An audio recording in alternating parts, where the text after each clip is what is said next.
Alright, so after I put this engine back on and tried it out, it worked for about 30 to 45 minutes, and then it stopped and didn't want to restart. So the project at hand for today is I'm going to get a Predator engine for it from Harbor Freight, and I'm going to put that on, and hopefully everything will work the way it's supposed to then. So let's get into it. Alright, so here's the Harbor Freight Predator engine that I got. It's the 212cc. I believe it was $99 before tax. So let's see what's inside the box here. Alright, so we have our instruction booklet. So we'll definitely check that out. We have our spark plug piece here to pull out the spark plug. And let's see here what's underneath. Well packaged. And here's the engine. So let's pull this out and take a look at it. Alright.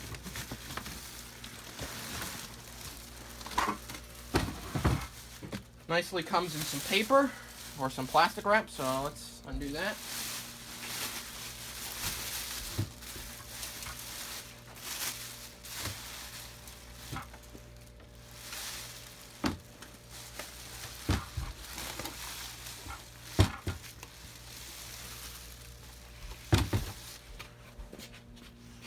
Okay, so we have our choke right here, our fuel on-off right here, our throttle here. This one comes with a kill switch right here, as well as a low oil shutdown, which will be very nice. Nice big, almost 1 gallon gas tank. Then on the back side here, we've got oil plug 1 as well as oil plug 2. We've got the oil drain right here, and then I believe this is a 7/8 inch shaft here. And so for the shaft, I bought a pulley. So this is, I believe, a 3 1/4 inch pulley, and that should fit right on there for the key. And it's got a Allen wrench. So let's go ahead and now install this on the tank. Alright, so to mount this up, I want to look at the specifications for the bolt holes, and it's on page 18 here. It has the specifications right here, so I'm looking for the distance in between here, because I already have the slots in my tank. So that's going to be about 3.17, 2.97 to 3.17. So this one as well as this one. So let's go look at the tank and see if that's what I have on my tank. Alright, so it was between 2.97 and 3.17, roughly center to center. So looks like we have just over 3 inches. So it looks like our bolt holes should line up. Alright, so I just went to the store here and to get a couple bolts for the bolt holes here. So now what I'm going to do is I'm going to take the engine and mount it right here on my compressor mount. Alright, so my Predator engine I believe was going to fit in my slots. However, the engine that I had before versus this engine, the shaft length where the pulley is a little different. So my pulley was going to be right about here. So I need to redo my slots over here and over here so that everything lines up with the belt properly. So what I'm going to do is I'm going to take a couple steel plates and weld them onto this piece, and then I will recut the slots in that, so everything then should work out and the pulleys and belt should all line up accordingly. For my welder here, I'm using this Ironton Flux-core 125 wire feed welder. This is a Flux-core welder that I bought off of Northern Tool Company. I decided I didn't really want to go with Harbor Freight's version, so I ended up buying this one. Inside here is where the wire is, so that's pretty easy to reload. It's also got this handy little chart up here that you can use. So I'm going to be using this one. I believe I paid $129 for it. So this is what I'm going to be using. So let's get into welding. Make sure when you're welding you have it nicely ground and that you are using a face mask. And I will be using mine here. It's a Chicago Electric. I bought this at Harbor Freight.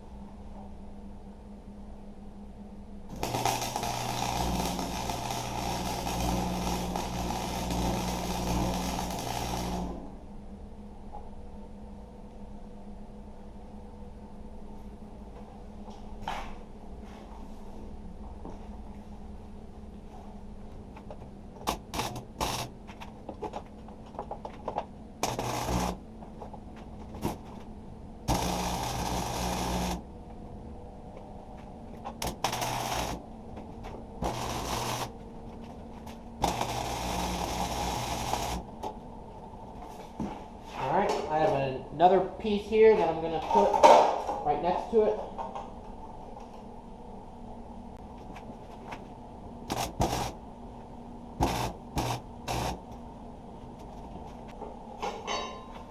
Alright, I don't know if you can see here, I have a little bit of a rock, so I'm going to get a sledgehammer and try to pound some of that rock right here out of it.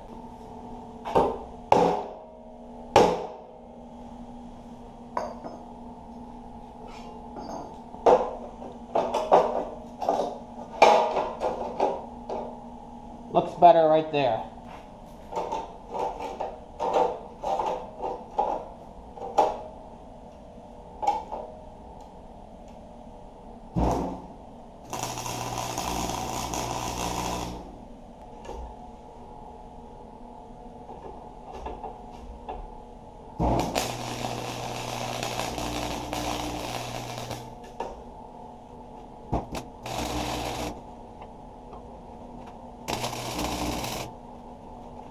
And last one over here.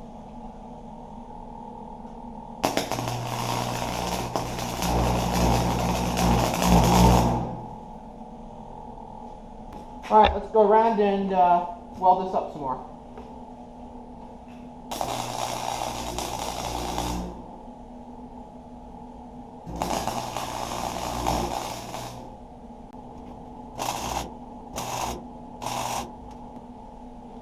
So one thing that's important to do is to not weld a whole seam all at once, especially with thin stuff like this. With thicker stuff it may not matter as much, but with this thin stuff that I'm using, you can end up warping the metal and then it doesn't create a flat surface. So tack weld it in little spots and then you can go through and weld more.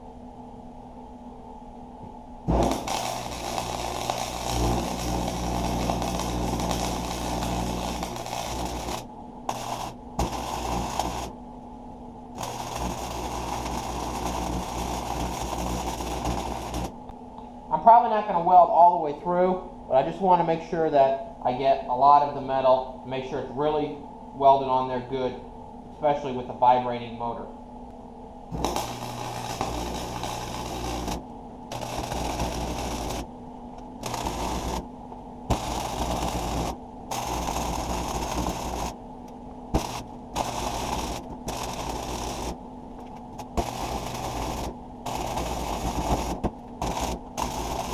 Alright, I'm just going to grind off some of this now and smooth up the surface a little bit.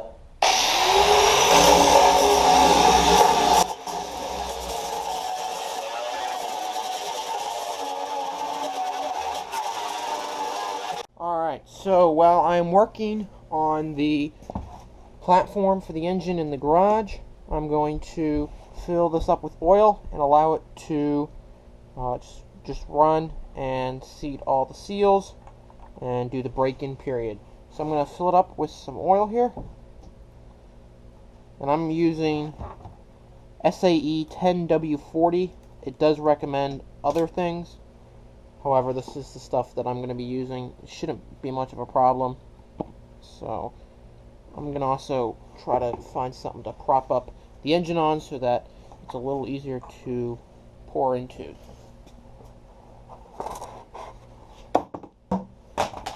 That'll make it a little easier for me to be able to dump in the oil. So it says, I believe it takes a half of a quart. So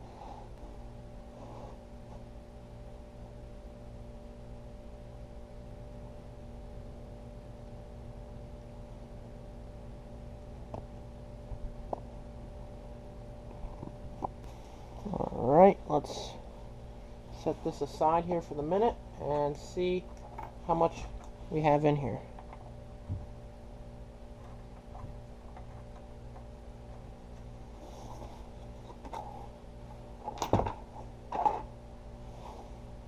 Let it sit a moment.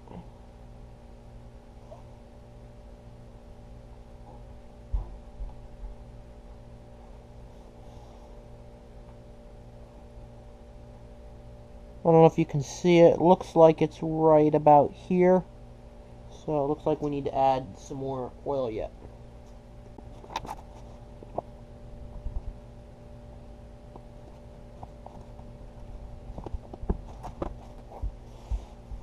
Alright, we'll wipe off our dipstick.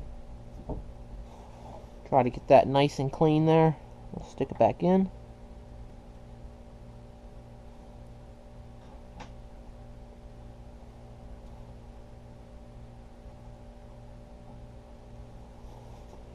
And it looks like we're right up about to here. So it looks like we are good. So now we'll take it outside and we will start it and let it do its braking period. I believe they recommend 3 hours. I probably won't let it run quite that long, but I'll definitely let it run and try to seat the seals. Alright, so let's fill this up with gas.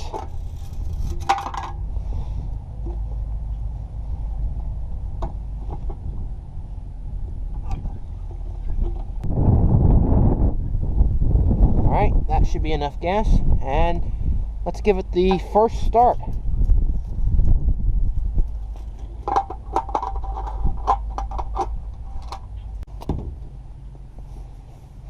Alright, kill switch on, throttle halfway, we'll turn on the choke, and the fuel is on. Let's give it a pull.